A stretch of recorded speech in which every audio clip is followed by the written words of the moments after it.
भगवान एक दिन वृंदावन की ओर देख रहे थे और भगवान की आंखों में आंसू आए। ऐसा भी कहते हैं संतजन कि आज देवकी मैया ने पहली बार भगवान को भोजन कराया। तो भोजन में मक्खन कृष्ण भगवान ने देख लिया, और जो मक्खन देखा तो यशोदा मैया की याद आ गई। भगवान को भोजन नहीं किया और वृंदावन की ओर बैठ गए और देखने लगे। देवकी मैया ने बहुत पूछा लेकिन भगवान ने कुछ नहीं बताया। उद्धव जी सखा थे तो पास गए और कृष्ण भगवान से कहा कि अब तो आप मथुरा में आ गए हो और सब कुछ शांति, अच्छा माहौल है, तो मथुरा का सुख भोगो। जैसे आपकी मस्ती मजाक वहां चलता था ऐसे यहाँ भी करो। रोने की क्या आवश्यकता है? क्यों रो रहे हो? रोने का कारण बताओ। तो भगवान ने कहा कि उद्धव तुम सखा हो, तुम्हें पूछने का अधिकार है, तो हम बता सकते हैं। हमें वृंदावन की याद आ रही है। आज देवकी मैया ने मुझे मक्खन दिया भोजन में, तो माँ यशोदा की याद आ गई कि रोज ताजा माखन बना के मुझे खिलाती थी। मैया से कहा कि मैं परसों आऊंगा और धीरे से बोला मैंने दौत्य कही, वो मैया ने सुना नहीं। मैया को लग रहा है कि अभी परसों हुआ नहीं है। लाला कभी असत्य नहीं बोलता, अभी परसों हुआ नहीं है। और मैया की छोड़ो, गोपियां व्याकुल हैं। उद्धव मेरे आने से ब्रज उजड़ चुका है। इंसान तो छोड़ो, कोई पशु भी जलपान नहीं कर रहा है।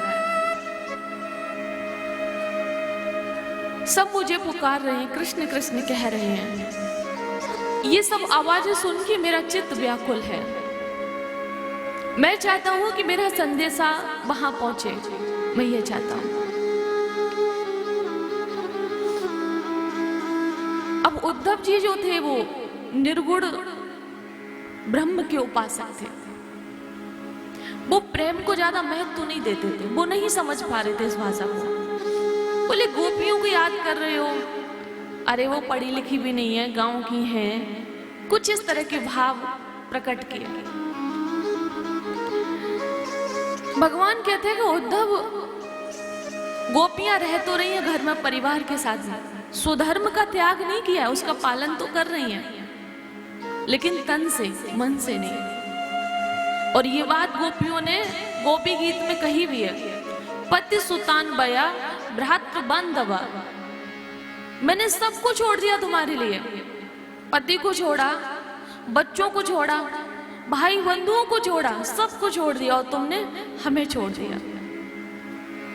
अब आप देखिए, गोपियां ये करें सब कुछ छोड़ दिया, लेकिन वो तो सबके साथ ही हैं। इसका अर्थ क्या है? त्याग उन्होंने मन से किया था, और त्याग मन से ही होता है, तन से नहीं होता है। मैं यहां से वृंदावन से यहां आई हूं, लेकिन मैं रोज वृंदावन की याद कर रही हूं। अर्थात तन यहां है, मन वहां है।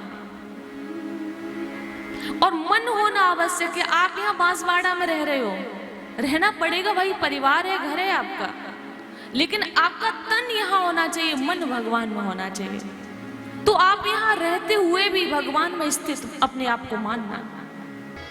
घनश्याम तुम्हें ढूंढने जाए कहां कहां। जबकि उन्हें ढूंढने की आवश्यकता नहीं थी, वो जानती थी कि मथुरा में है, लेकिन कभी गई नहीं। आज संसार में प्रेम का अर्थ क्या समझते हैं कि जिसे हम चाहते हैं उसको प्राप्त कर लें। अभी कम शब्दों में, 2 शब्दों में, जो महाराज श्री आए हैं गौशाला से, उन्होंने भी कहा, जबकि वो अर्थ बिल्कुल नहीं है। प्रेम मन से होता है, तन से नहीं। प्रेम मन से होता है, तन से नहीं। और जहां तन का प्रेम है वहां विषय है, और जहां मन का प्रेम है वहां विशुद्ध है। और विशुद्ध प्रेम जो है वो जीवात्मा और परमात्मा के बीच ही होता है।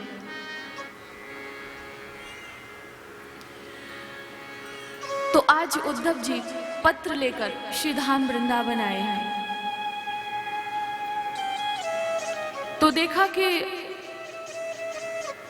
वृंदावन उजड़ चुका है। भगवान के सखा भगवान की रोज राह देखते हैं कि आज लाला आएगा, आज लाला आएगा। मैया रोज माखन बनाती है, यशोदा मैया रोज माखन बनाती है। लाला ने कहा था कि परसों आऊंगा, आज परसों है, आज लाला आएगा और ये माखन खिलाऊंगे। जब सांझ हो जाती, अंधेरा हो जाता, घरों में दीपक जलने लगते, गाय घास चर के वापस आने लगती, तब मैया को लगता कि आज भी परसों नहीं हुआ है। गोपियां रोज द्वारों का लेपन करती हैं, कलश भर के रखती हैं, जल भर के रखना शुभ होता है। दीपक जला के रखती हैं, फूलों से पत्तों से द्वारों को सजाती हैं, घर का काम धंधा करके द्वार में बैठ जाती हैं। आज कृष्ण आएंगे, आज कृष्ण आएंगे। और ये कोई एक दो दिन का काम नहीं था, बरसें हो चुकी थी गोपियों को। पहले का कुछ नियम था कि कुमकुम आदि वक्षस्थल पे लगाना, ये भागवत में वर्णन है, सूदास जी भी लिखते हैं। और जब गोपियां रोती थी तो आंसू की धारा ऐसे चलती थी कि कुमकुम बह जाती थी सारी की सारी, जब गोपियां रोती थी। जब उद्धव जी का प्रवेश वृंदावन में हुआ तो उन्होंने सबसे पहले भगवान के सखाओं को देखा, उनसे मिले।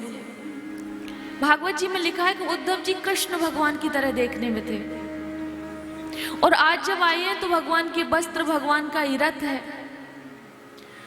तो सखाओं को लगा कि कृष्ण वापस आ गए।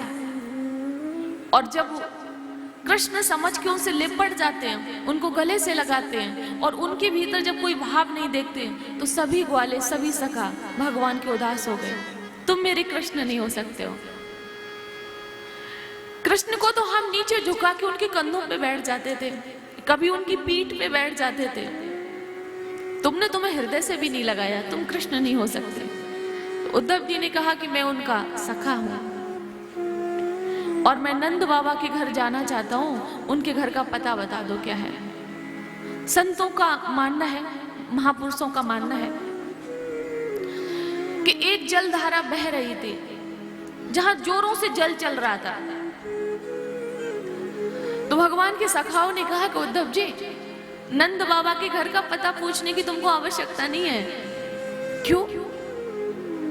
अरे तुम मुझे पता नहीं बताओगे, मैं जाऊंगा कैसे? बोलिए जलधारा दिखाई दे रही है ना तुमको? उद्धव जी ने कहा हाँ दे रही है, बड़ी जोर से बह रही है। तो सखाओं ने कहा कि जहां से ये निकली है ना, वही घर नंद बाबा का है। लेकिन इतना जल नंद बाबा के घर से निकल रहा है? उनके घर में कोई नदी है, कोई तालाब है, क्या है? तो सखाओं ने कहा मैया यशोदा, नंद बाबा असंख्य गोपियों के आंसुओं का ये जल है कि उन्होंने लाला के प्रेम में, लाला की याद में आंसुओं की नदियां बहा दी हैं, ये वो जल है। उद्धव जी व्याकुल हो गए, इतना प्रेम कोई कैसे कर सकता है? व्याकुल हो गए। जब सीधा प्रवेश किया है नंद भवन में तो देखा कि मैया अचेत पड़ी हुई है। नंद बाबा ने उद्धव जी का सम्मान किया, जैसे अपने लाला का करते थे ऐसे ही किया। और जब ये हालत ब्रज के बाद नंद बाबा की देखी, नंद बाबा कह रहे हैं हे उद्धव जी, लाला हमें कभी याद करता है? ये कह रहे हैं। अच्छा, हमें नहीं अपनी मैया को याद करता है? गोपियों को याद करता है, कभी राधा की याद करता है? उद्धव ये बताओ लाला कब आएगा? उद्धव जी ने कहा कि नंद बाबा आप बेवजह व्याकुल हो, वो ब्रह्म है, आपका लाला नहीं है। वो जगत पिता है, वो दुनिया का माता पिता है, वो तुम्हारा लाला नहीं है। जो इतना कहा, ना माता न पिता तस्य न भार्या न सुता दया, ना आत्मीयो न परश्चापी ना देहो जन्म एवचा। ना उसका जन्म होता है, ना वो किसी का बेटा है, ना उसका कोई पिता है, ना उसकी कोई माँ है, और ना उसका कोई शरीर है। आप क्या सोच के रो रहे हो? किसके लिए रो रहे हो? मैया अचेत पड़ी हुई थी। यशोदा मैया उठ के बैठ गई, रुदन करती हुई कहा, उद्धव जी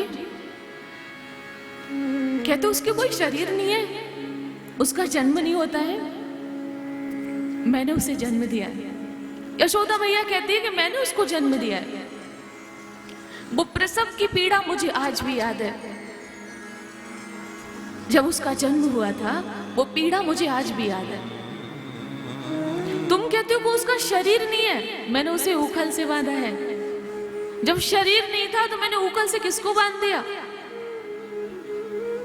यशोदा मैया कह रही है। नंद बाबा कहते हैं कि हमने उसे उंगली पकड़ के चलना सिखाया है। मैया कहती है मैंने उसकी बड़ी बड़ी आंखों में इन हाथों से काजल लगाया है। जब आंख नहीं थी तो हमने काजल कहां लगा दिया? उद्धव जी आप कैसी बातें करते हो? उद्धव जी ने जब ये प्रेम देखा और समझ गए कि सगुण साकार के उपासक हैं, ये वेदांत की भाषा को नहीं समझेंगे, ब्रह्म क्या ये ब्रह्म ज्ञान को नहीं समझेंगे, तो तुरंत कहने लगे चलो ठीक है, बेटा ही मानकर सही, तुमने प्रेम तो ब्रह्म को ही किया है, चलो तुम्हारा उद्धार हो जाएगा, तुम्हारी मुक्ति हो जाएगी। नंद बाबा कहते हैं उद्धव जी प्रेम के बदले कुछ पाना, प्रेम में स्वार्थ होना, कोई चाह रखना, ये तो प्रेम का अपमान है। जहां स्वार्थ नहीं होता है, जहां कुछ पाने की चाह नहीं होती है, उसी को प्रेम कहते हैं। वो मेरा लाला है, हमने अपना बेटा समझ के उसे प्यार किया, उससे कुछ पाने के लिए नहीं। अरे प्रेम में तो सब कुछ न्यौछावर करने के बाद भी अगर मरना पड़े तो मर जाओ, लेकिन बदले में कुछ पाने की चाह मत रखो, उसी को प्रेम कहते हैं। और अगर वो ब्रह्म है तो ब्रह्म के लिए सब कुछ न्यौछावर करने के लिए मैं तैयार हूं, मैं मरने के लिए, मैं मिटने के लिए तैयार हूं। लेकिन तुम कहो कि मैं उसे भूल जाऊं ब्रह्म समझ के, नहीं, कभी नहीं। मर सकते हैं, प्राण निकल सकते हैं, लेकिन लाला को कभी भूल नहीं सकते। ये प्रेम था उनका। उद्धव जी पागल हो चुके हैं, उनका दिमाग घूम चुका है कि ये हो क्या रहा है कि मैं उनके साथ रह के इतना प्रेम नहीं कर पा रहा हूं, और पूरा ब्रज बावरा हो गया कृष्ण प्रेम में। पशु पक्षी भी जलपान नहीं कर रहे हैं, ये तो इंसान है, इनको तो समझ आता है, लेकिन वो भी जलपान नहीं कर रहे हैं। सवेरा हुआ, गोपियों से मिले हैं आज उद्धव जी।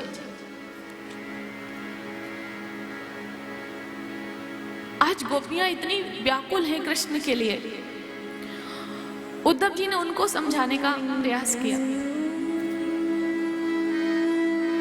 जो बात मां यशोदा और नंद बाबा ने कही, वही गोपियों ने भी कही। कृष्ण ने कहा था कि हम परसों आएंगे, अर्थात वो आएंगे, वो कभी झूठ नहीं बोल सकते, वो आएंगे। उद्धव जी ने कहा कि वो परसों नहीं होगा, क्योंकि उन्होंने पत्र भेजा है, वो परसों कभी नहीं होगा, पत्र भेज चुके हैं, वो नहीं आएंगे। हाँ, तुम अगर चलना चाहो तो तुमको हम साथ ले जा सकते हैं। गोपियों ने कहा कि क्या कृष्ण ने हमें बुलाया है? उद्धव जी ने कहा नहीं, बुलाया तो नहीं है। तो गोपियों ने कहा कि नहीं, फिर नहीं जाएंगे। प्रेमी ये चाहता है कि वो जिससे प्रेम करता है वो जैसे चाहे वैसे खुश रहे। अगर वो हमें रुला के खुश हैं तो हम रो के खुश रहेंगे, क्योंकि उनकी खुशी में हमारी खुशी है। वो जिस स्थिति में हमें रखेंगे हम रहेंगे। जब तक वो बुलाएंगे नहीं हम उनसे मिलने नहीं जाएंगे। एक पल के लिए याद इस दिल से कभी जाएगी नहीं, ऐसे ही याद करते रहेंगे। उद्धव जी ने कहा कि गोपियों, क्या मिटने का इरादा है? तुम इतना रुदन करती हो, तुम सब इतनी बावरी हो चुकी हो, कृष्ण प्रेम में इतनी व्याकुल हो, ऐसे मर जाओगी? तो गोपियों ने कहा कि उद्धव, कृष्ण ने कहा था कि परसों आएंगे, तो इस उम्मीद में हम जी रहे हैं, और ये उम्मीद करते करते यदि हम मर भी गए तो कृष्ण से मिलने की वो आस नहीं मरेगी। अगर हम मर के हमारे शरीर में आग लगा के राख बना दो और उस राख में कान लगाकर सुनना, तो कृष्ण कृष्ण की आवाज आएगी। अगर हमारे मृत शरीर की त्वचा से कोई ढोल बना ले, कोई ढोलक बना ले, और जब उसको हाथ मारा जाए, उसमें उसको बजाया जाए, तो कोई कान लगा के सुने, तो कृष्ण कृष्ण की आवाज आएगी। हम मर जाएंगे, मिट जाएंगे, लेकिन उनकी याद के बिना, उनके बिना हम जी नहीं पाएंगे। गोपियों ने ये कहा, कभी सोचा कि प्रेम का अर्थ मिलना नहीं होता है, प्रेम का अर्थ पा लेना नहीं होता है, प्रेम का अर्थ पास रहना नहीं होता है। मैं इस कथा से नहीं, मैं वैसे समझाने के लिए कह रही हूं कि आज समाज में ये देखने को बहुत मिलता है।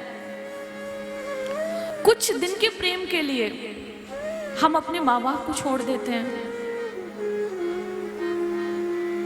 क्या माँ बाप ने तुम्हें प्रेम नहीं किया? क्या उन्होंने तुम्हारे लिए कुछ नहीं किया? उनका कोई सहयोग नहीं रहा तुम्हारे जीवन में? तुम्हें पढ़ाया नहीं, तुम्हें लिखाया नहीं, क्या नहीं किया? तुम्हें तुम्हारे पैरों पे खड़ा नहीं किया? तुम्हें बोलना नहीं सिखाया, तुम्हें चलना नहीं सिखाया, क्या नहीं किया? तुम्हें बोलना क्या आ गया कि तुम जवाब देना शुरू कर दिया? तुम्हें चलना क्या सिखा दिया माँ बाप ने कि तुमने घर छोड़ना ही सीख लिया?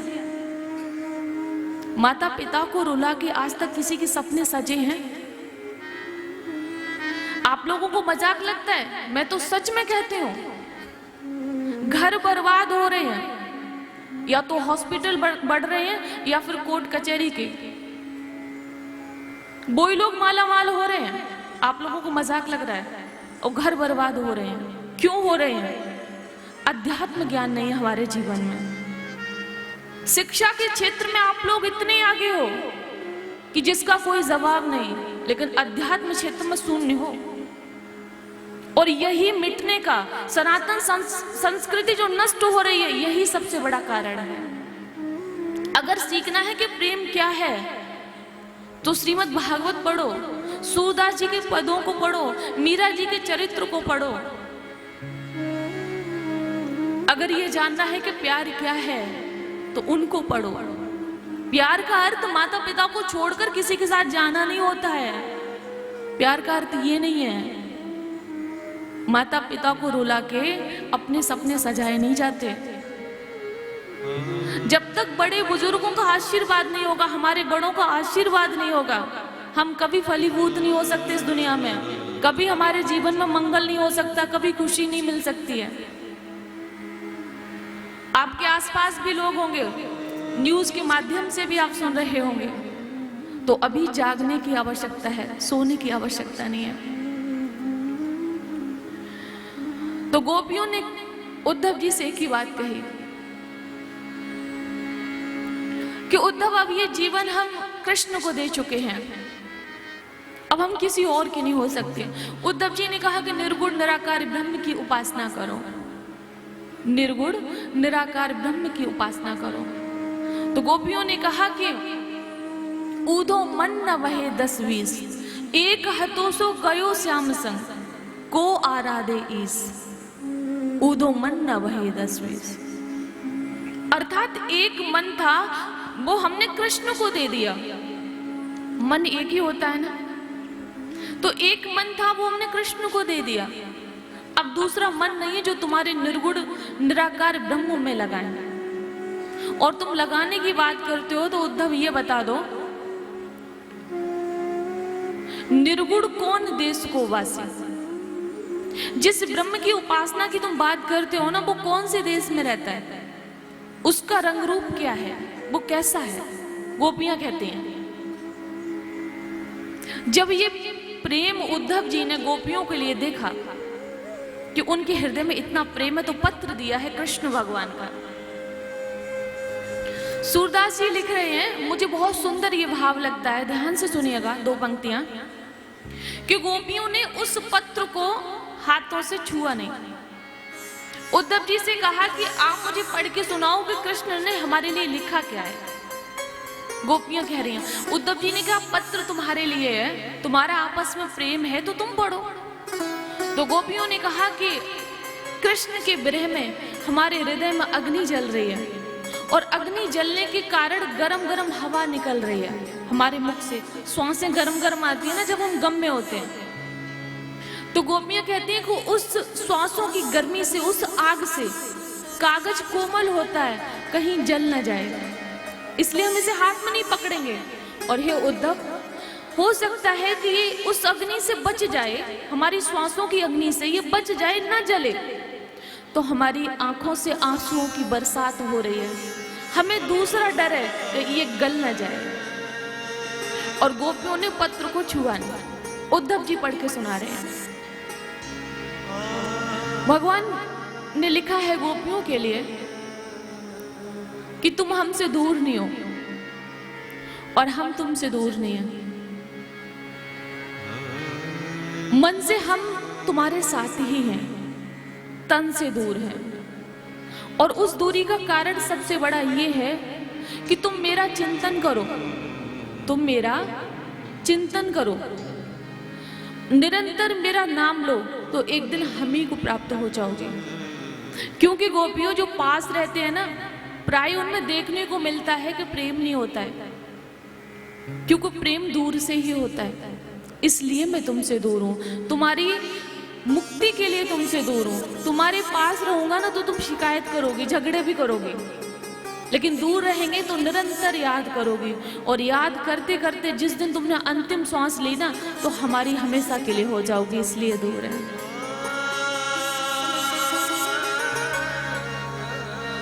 एक जर्मनी में एक स्थान है, जर्मनी में, ध्यान से सुनिएगा, एक माताजी हैं, न्यूमन थ्रेसा उनका नाम है। वो जीसस को अपना सब कुछ मानती हैं, क्रिश्चियन है ना, तो वो जीसस, उन लोगों की जीसस भगवान है ना, तो उनको वो अपना सब कुछ मानती हैं। तो जीसस को शुक्रवार के दिन सूली पे चढ़ा दिया गया था। शुक्रवार के दिन कुछ विपक्षी लोगों ने उनको सूली पे चढ़ा दिया था। तो वो निरंतर उनको याद करती रहती हैं, जैसे हम अपने कृष्ण को, राम को याद करते हैं, तो वो जीसस को याद करती हैं। जैसे ही शुक्रवार का दिन आता है तो उनके शरीर के अंगों से रक्त निकलने लगता है, क्योंकि जब उनको सूली पर चढ़ाया गया था ना, तो रक्त ही निकला था उनके शरीर से, रक्त निकलने लग जाता है सारे शरीर से। दुनिया भर के, देश भर के डॉक्टर्स फेल हो गए, साइंटिस्ट फेल हो गए, ये रक्त निकल कैसे रहा, ठीक कैसे होगा, कोई भी बंद नहीं कर पाता है। और जैसे 24 घंटे हो जाते हैं पूरे, उसके बाद रक्त बंद हो जाता है और सारे जख्म ठीक हो जाते हैं। ये सालों से चलता आ रहा है। अर्थात हम जैसा सोचते हैं ना, वैसे ही बन जाते हैं। अगर हमने ये मान लिया कि ईश्वर हम में स्थित है और हम उसमें स्थित हैं, अर्थात हम भगवान ही बन जाएंगे। ईश्वर अंश, जीव अविनाशी, हम भगवान ही बन जाएंगे।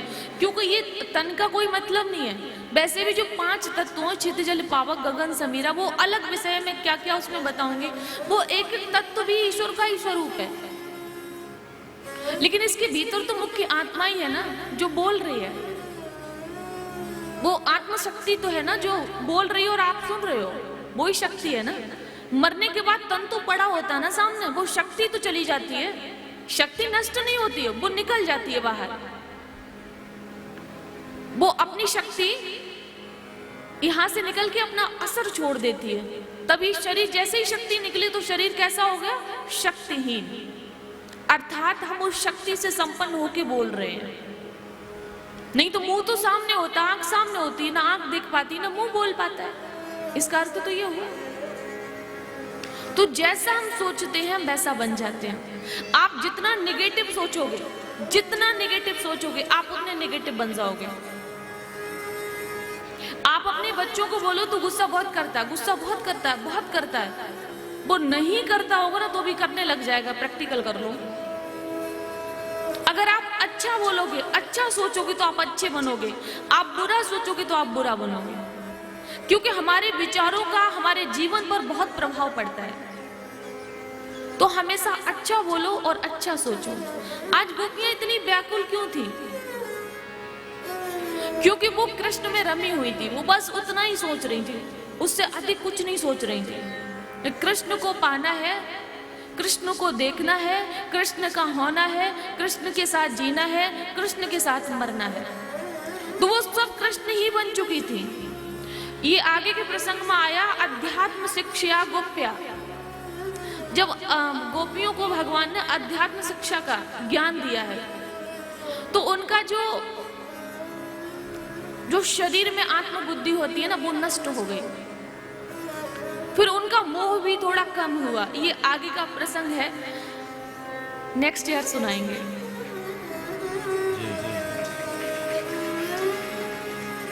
और क्या, अभी क्या क्या सुनाएंगे, अभी बहुत प्रसंग है। एक भेंट हुई है, वृंदावन में नहीं हुई है, कुरुक्षेत्र में हुई है। तो वहां का ये प्रसंग है जो अभी थोड़ा मैंने बताया। तो वहां समझाया तो गोपियों को कृष्ण भगवान ने अध्यात्म शिक्षा गोप्या करके वहां पे आया श्लोक। तो उनका जो जीव कोष था वो नष्ट हो गया। फिर उन्होंने ये मान लिया शरीर तो कुछ नहीं है। जब कृष्ण मुझ में विद्यमान है तो हम कृष्ण में विद्यमान है। भगवान ने यही तो अर्जुन से कहा कि अर्जुन एक काम करो, मन और बुद्धि हमें दे दो। मतलब मुझ में लगाओ, मन भी और बुद्धि भी, गीता में कहा है। तो ऐसा करने से होगा क्या? तो ऐसा करने से ये होगा, तू मुझ में स्थित मान अपने आप को। अगर तूने मन मुझ में लगा लिया, बुद्धि मुझ में लगा ली, अर्थात तू मुझ में स्थित है। और अगर ऐसा नहीं कर सकता है, इसमें तुम सक्षम नहीं हो करने को, तो मन और बुद्धि लगाने का प्रयास करो। प्रयास करना भी एक प्रकार की भक्ति है। भगवान कह रहे हैं जिसका मन नहीं लग रहा है, जिसका दिमाग नहीं लग रहा है भगवान में, वो कोशिश करे। मान लो बहुत सी चीजें ऐसी होती हैं, जैसे आंवला जूस है, नीम रस है, नीम की टैबलेट्स होती है, किसको अच्छी लगती हैं, लेकिन शरीर के लिए फायदेमंद होती है। बोलो, तो खाते हैं तो जबरदस्ती खानी पड़ती है चीजें, जबरदस्ती पीनी पड़ती है चीजें स्वास्थ्य के लिए, है ना। तो इसी प्रकार आपको अगर ये लग रहा है कि भगवान भी आंवला जूस है तो आपके लिए फायदेमंद है, ये सोच के कोशिश करते रहो। ये तो सब समझाने के लिए बताना पड़ता है, लेकिन जूस और भगवान का कोई मतलब नहीं बनता। तो भगवान कहते हैं कि मन और बुद्धि मुझ में स्थापित करो, तो मुझ में स्थित मानो, और अगर नहीं लग रहा है तो लगाने की कोशिश करो। ये भी एक प्रकार की भक्ति है। और अगर मन और बुद्धि नहीं लगा सकते तो तीसरा ऑप्शन दिया भगवान ने, तीसरा विकल्प है। कौन सा? कि जो कर्म करो, जो भी कर्म करते हो आप, मान लो कथा सुन रहे हो, इसका पुण्य मिलेगा। मैं कथा कर रही हूं, इसका पुण्य मिलेगा। आप व्रत करते हो, तीर्थों में जाते हो, दान करते हो, गौ ग्रास आदि निकालते हो, तो इस सब का पुण्य मिलता है। तो ये कर्म तो करो, लेकिन इसके फल की इच्छा का त्याग कर दो। अगर ये भी नहीं कर सकते हो, अगर आप ये भी नहीं कर सकते हो कि नहीं हमसे हमारा मन भी नहीं लगेगा, बुद्धि भी नहीं लगेगी, हम कोशिश भी नहीं कर पाएंगे और फल की इच्छा का त्याग भी नहीं कर पाएंगे, तो जितने कर्म करते हो सब भगवान के लिए करो। अर्थात ऐसे समझो, हम कथा सुन रहे हैं तो भगवान के लिए सुन रहे हैं, हमने भोजन बनाया है तो भगवान के लिए बनाया है, हमने स्नान किया है तो भगवान के लिए किया है, हम तीर्थों में जा रहे हैं तो भगवान के लिए जा रहे हैं, आप अपने लिए नहीं जा रहे हो, भगवान के लिए जा रहे हो। जबकि स्नान करोगे तो शुद्धि आपके शरीर की होगी। भगवान तो पहले से ही पवित्र शुद्ध है, उनको जरूरत नहीं है। लेकिन ये भाव बना लो तो ये भक्ति बन जाएगा। ये सरल उपाय सिर्फ इसलिए बताए जा रहे हैं कि किसी भी तरह, भगवान कहते हैं ना श्री सुखदेव जी राजा परीक्षित से, हृदयस्थं कुरु केशवम, किसी भी कीमत पर किसी भी तरह भगवान को हृदय में बसाओ। ये सिर्फ इसलिए बताया जा रहा है। तो आज उद्धव जी कुछ दिन रहे हैं वृंदावन में और विधाता ब्रह्मा से कहते हैं, आशा महो चरण रेणु जुसा महम श्याम वृंदावने किमपि गुल्मलतौ सुधीनम। हे विधाता ब्रह्मा, कि इस ब्रज का एक छोटा सा वृक्ष बना दो, एक छोटा सा वृक्ष बना दो, ताकि गोपियां निकले और इनकी चरण धूल हमारे मस्तक पे पड़े और हम पवित्र हो जाएं। जिनका भाव था ब्रज को क्यों याद कर रहे हो, जो कृष्ण भगवान से कह रहे थे वृंदावन को क्यों याद कर रहे हो, आप यहाँ रहो, गोपियां इतनी पढ़ी लिखी नहीं है, कुछ नहीं है, उनको याद नहीं किया जाता है। आज वो गोपियों के लिए चाहते हैं कि वृंदावन में एक छोटा सा वृक्ष बन जाए और वो जब गोपियां निकले तो उनकी चरण धूल हमारे मस्तक पे पड़े और हम पवित्र हो जाएं। इसके बाद में कुछ महीने के बाद आई 24 घंटे के लिए थे और 7 महीने वृंदावन में रुके उद्धव जी। वो भी इतने प्यार में व्याकुल हो गए और कृष्ण भगवान को जाके खरी खोटी सुना दी।